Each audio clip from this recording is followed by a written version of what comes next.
TRISE, as some like to pronounce it. Yes. And now we are here to present this new book that has just arrived just an hour ago, half an hour ago. It arrived to the conference.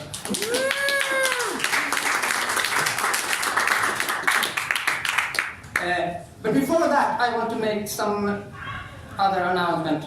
The first is I want to advertise this box. It's a very special box. This is a physical manifestation of your love for TRISE. By donating to this box, you help us develop TRISE and also to cover the cost for this conference. So you're all welcome to contribute. The other thing is for the registration there, we have those name badges. If you haven't, like this, if you have not taken one of those, you're welcome to do that later today or tomorrow.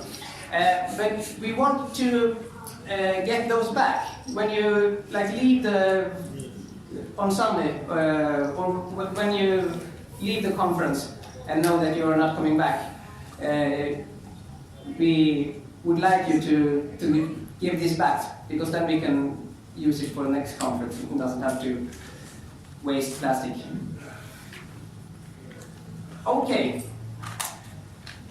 So, as I think Dimitri said in the welcoming speech this morning, we have had a couple of conferences, or this is the 5th conference. So we've had 4 conferences before, and in 2017 we had a conference in Thessaloniki. And the general theme then was social ecology and the right to the city. And so after that conferences, we collected papers and that are collected into this book. And we are very happy to have here with us all the 3 editors and also different contributors to this book. So by that I can leave the word to you. Who wants to begin and present your work with this book? Okay, so I will start. And good evening to everyone. I'm Federico Venturini. And if you want to have a short description from me, you can have the book and look on the back. And this is not true only for me, but for all of us.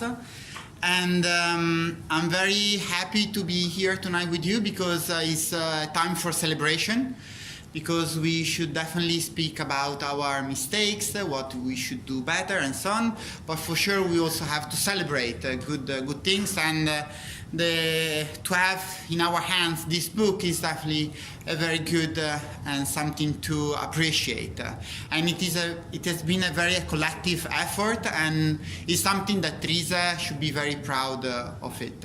It's not just the proceeding of the last conference, but it's been a very long process, and we work a lot on the different articles, but I think that Ines will say something about this. So I will try to be very brief, so I will just go through the structure of the book. And also I would like to thank the person, James, that gave us the permission to use this image without asking us any money, and it's an amazing picture, and I think that I will have a poster in my house very soon because it's amazing. So in our book we have an introduction that is not just a collection of some thoughts on the book, but some reflection that I will read after. So it's worth reading, definitely. So we structure our book in 5 different parts. The first is about social ecology. So we call it Discovering Social Ecology. And there are 3 different pieces that are introducing the concept on social ecology, and we have contribution from Brian Morris, Dan Khodorkovsky, and Ahmed, that is here with us tonight. Then the second part is about the right to the city. That is the second part of our title. So engaging with the right to the city. We have contribution from Magali, that is here. Then Theodoros Kariotis, that unfortunately is not here tonight.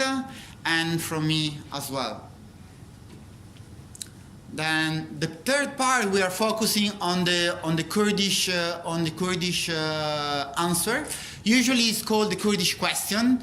Actually, we think that what they are proposing is an answer to our struggle and to our questions. So we should call the Kurdish answer. And we have two contributions on this part. One is from Avin Gunesser with Eleanor Finland, and the other one is Erkan Aybogan and Ejit Paella.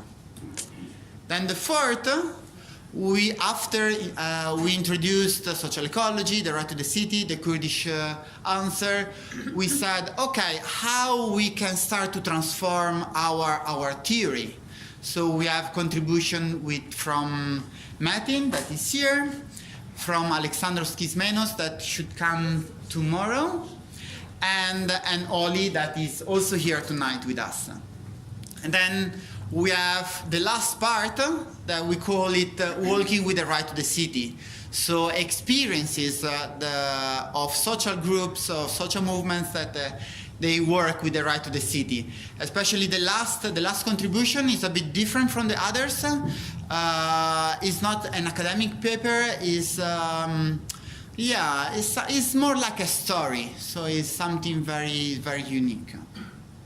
So this is just a structure, and I didn't say something interesting to you tonight. So You have to read the book. yes, now I'm on. We would like to thank the TRISE and also the publisher and all the contributors that they decided to have the book with Creative Commons. So the book can be shared between all of us with a PDF and so on. So that is something very important for us. But more than that, I will not read all the book for sure.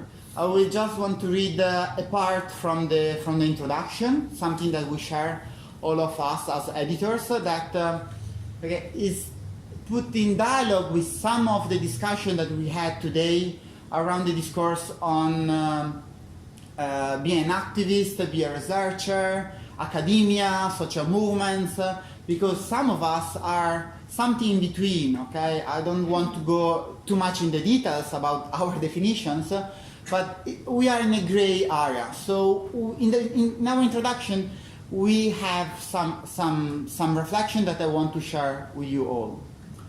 So the role of activist researcher. This book showcases the work of a vast array of authors with different cultural backgrounds coming from different disciplines, some with academic experience, others with more activist sensibilities, but all united by a common aim: to change the current system that is based on exploitation and domination. As people committed to social change, we believe it is important to share some overarching beliefs that have pushed us while working on this book and in our daily efforts. As Conti expresses, the goal of research is not the interpretation of the world, but the organization of transformation.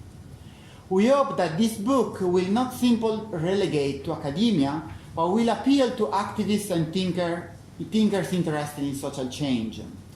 We agree that research and knowledge production is fundamental to the advancement of social and political struggles, but it needs to be free from the interference of capitalism interest in order to help political groups and revolutionary social movements. The distinction between activism and research should be blurred because researchers should, first and foremost, be committed to social change. Research and knowledge production are key for social movements that aim to change social relations in today's dominant capitalist system. Through research, critical reflection is realized endowing the aim of specific and general knowledge to understand the society in which we live and at the same time develop mechanisms that help in its transformation. Research organizes and systematizes knowledge and allows the development of methods and analytical tools to support and improve the performance of groups and movements. In addition, research involves the possibility of socializing knowledge produced. Indeed, knowledge should both be collectively produced and shared. Research should not be restricted to one group. It is not the sole responsibility of some technicians or specialists, despite the importance of technical and specialized study. Such movements themselves should be the subject of knowledge production, geared to the needs of their struggle and addressing societal problems. What we learn in university, in life, in the streets, and at work should be used to fight to help better understanding the world, its conflicts and contradictions, and at the same time think through and prepare the most effective strategies for building a new society. Research is not only for achieving new results, but is a dynamic process of education, training, and collective growth. The research presented here is based on the principle of active participation, which starts from a collective formulation of objectives that then develop dynamically, involving all participants, and aim to produce useful knowledge to be incorporated into daily revolutionary practice. And this is the best part for me. From this perspective, we proudly call this volume an undisciplined production.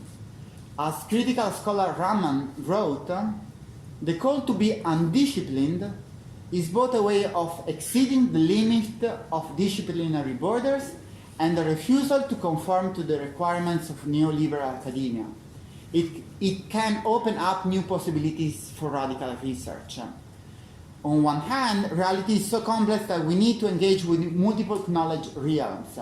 We wish to break down the wall of compartmentalized knowledge so often reproduced in university. Limiting our approach to one discipline or perspective is indeed limiting. Society is complex and social change needs a holistic approach in which knowledge production is a collective effort, not just something that emerged from designated researchers. On the other hand, not only are all the contributors to this volume committed to social change, but given their backgrounds, they have not followed the classical academic research path. We are undisciplined. We do not exhibit good behavior, not even self-control. Certainly not regarding this system that is bringing us towards the sociological catastrophe and ever-expanding social inequality. We believe in the right to resist tyranny, oppression, and domination. We hope that this work stimulates debates, fosters a culture of resistance, and helps to inspire action. And I will finish. We hope that in order to facilitate this knowledge exchange, we have agreed with the contributors and the publisher to publish this book under Creative Commons license. As Saint Columba said many centuries ago, the knowledge in this book should be available to anybody who wants to read them and has the skills or is worth to do so. And it is wrong to hide such knowledge away or to attempt to extinguish the divine things that books contain. We believe that information and research should be freely shared in order for new ideas and practice to flourish and thrive. This collective book is an example that we hope will be followed. Thank you.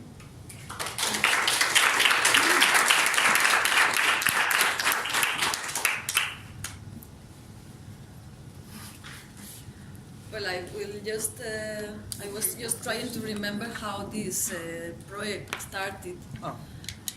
And it was after the conference, which should be the next steps, how TRISE can contribute to social ecology, how we, with different roles, what we can do.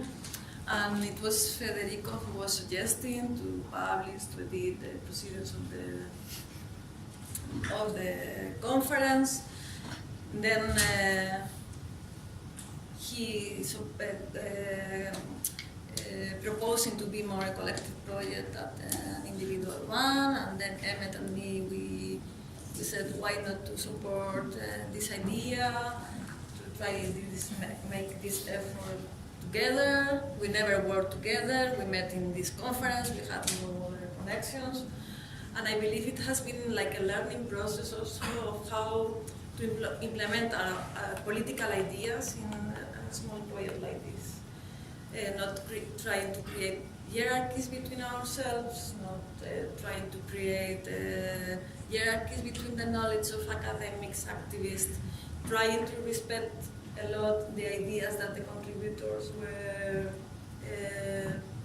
proposing, trying to understand their ideas, trying to be constructive in what they were doing. I believe that the three of us, we have done a lot of effort while editing this. At least it was the second time I did this kind of work, but I really tried to put myself in all this effort that is writing a piece and trying to bring your own ideas to the others to understand it. So I believe it has been really constructive. I don't know if successful, but yeah, it is successful. Yes. And just to say that this volunteer work, it's really precarious. No? I don't really believe in this volunteer work as to be like an honor of. For me, it's more a political activity more than a volunteer one. And I don't know, but I think the three of us, we are really precarious and we are really transversed by all this violence of these times. So I don't really feel myself really proud of not earning no more from a lot of hours of investing in all this work. I learned a lot, I'm really happy, but it's really also a lot of sacrifice. So we are happy, but it is not only based on happiness. Yeah. The proceeding of the book will go to TRISE. So. Yes, Right. And we are happy about that. Yeah. Yes, yeah. Yes. So by buying this book, you also donate to TRISE. I would like to add a couple of things to Ines's saying. I congratulate to Federico again with the idea he has brought. We should compile all the contributions and we will work. We have had a meeting in the middle of the conference, second day, and we have started the brainstorming and what to do. And it was not an easy work because we were living at different continents. And I'm from the practical part of the field. They are from academic part of the field. Even referencing and contents of the contributions, I was trying to bring, this is an activist book, not academic book. We are the spirit with the activists. They were saying that yes, we understand that point, but academic point of view is also important. So discussions are always good to learn from each other with different ideas and approaches. What's important from my experience, I go to women's conferences and agricultural and permaculture conferences. It's really, really important to be on the ground, to be really with the words, what people are doing on the ground, to be close to them, to listen to them, to be a part of them. Both of my colleagues, friends are here, they are from activist background too, so I have felt not difficult to fit into two PhD people in between, but obviously, we had sometimes discussions too.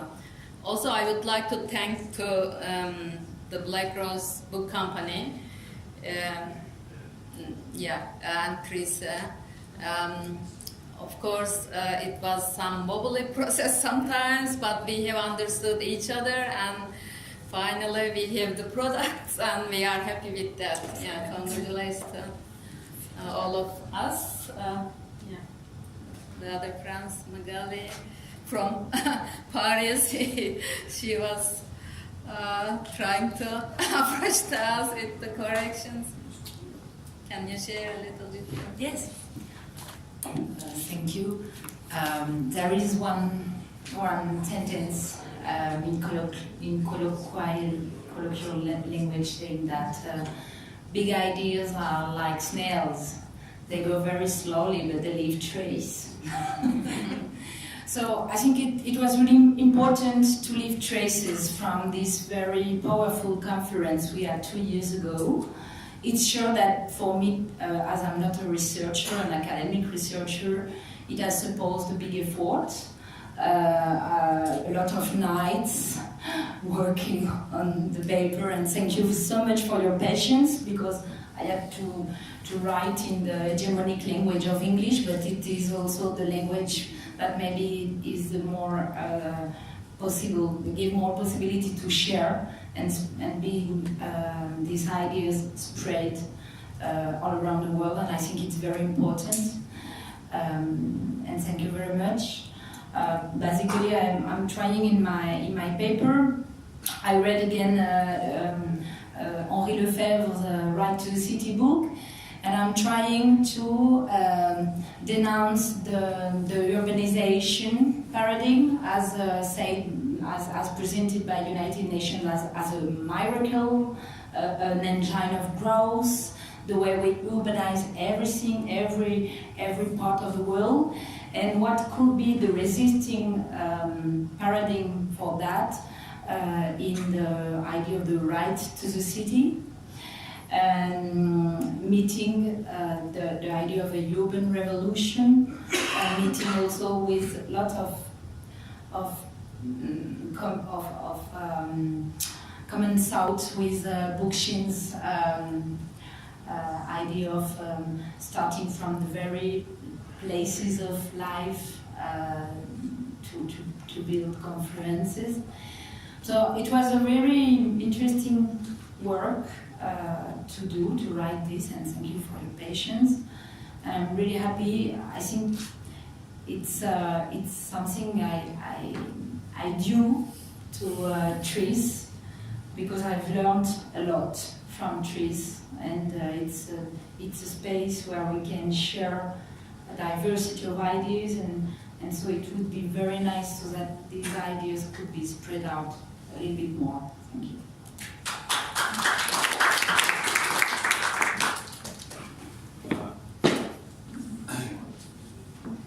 Okay, my contribution to this book is really very undisciplinary, and also, of course, the background is not only academic, but very much of my experiences as a movement activist.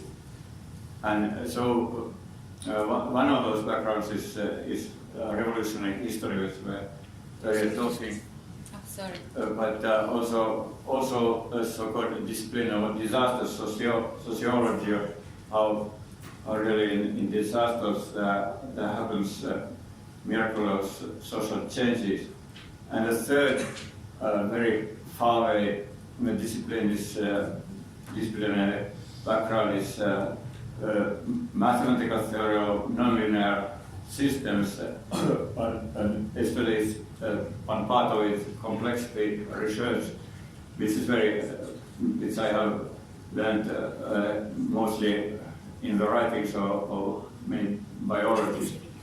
Therefore, on the background of this, I developed the theory of shadow society, which exists besides this mainstream society, and that makes it possible for society to change very quickly and gives us as perspective on our activities that really it's not such perspective shouldn't be that we piecemeal change every aspect of society, but we are building and developing this existing shadow which may come in the front in certain circumstances which we don't know, and we can't can plan or forecast. Okay.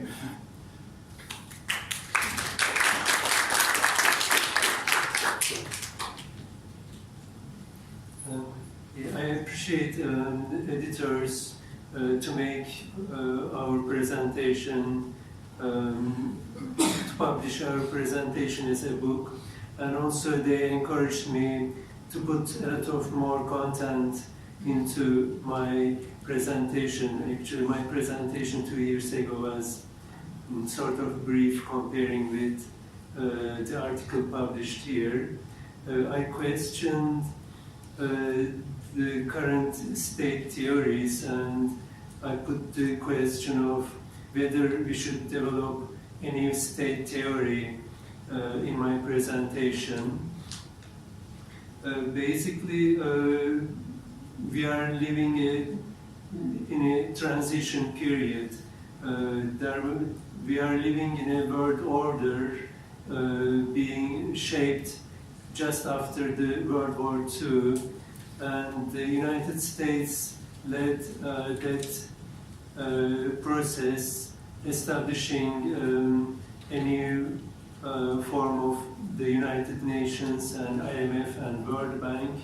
Now we are experiencing a period of collapsing, the collapse of that world order. And I suggest that most probably we will see a new world order in 10 or 15 years, and we should follow that process very carefully, because we will be living in a very different world. And I suggest that we should look at how the states were evolved through the history, so that we can understand what we will be facing in the future, in the near future. The current state theories are based on the state formation in the Middle East and Europe, but they don't really include the evolution of the state in the East Asia and South Asia, how the Chinese state has been developed over the history, or how state appeared in India, etc. So, it was not a long article, so it was just a thought-provoking article, so that we can start analyzing all those evolution and looking at the concept of state with a new view, and we can be ready for the new challenge of the elimination of domination, including class domination, state domination, and all other dominations in the near future.